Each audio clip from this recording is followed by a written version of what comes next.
Hey everyone, welcome back. Is Temu's verification puzzle, the slider or image matching the Captcha, just not loading, leaving you unable to log in? Here's the fix.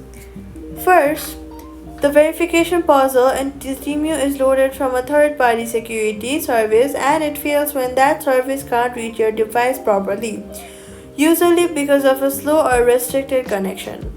First, go to your settings app and then go to general.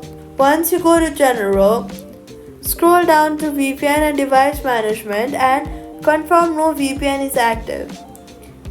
VPNs are the most common cause of Captcha puzzles refusing to load in the apps like Temu since the security service blocks VPN routed requests.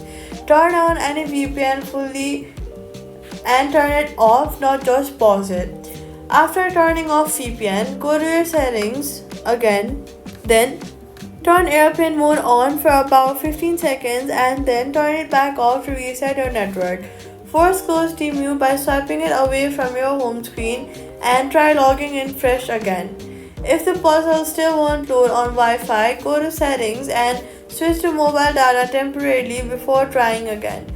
So all you gotta do is turn off any VPN, reset your network with airplane mode, switch to mobile data if needed, the verification puzzle will load and that's it. Subscribe.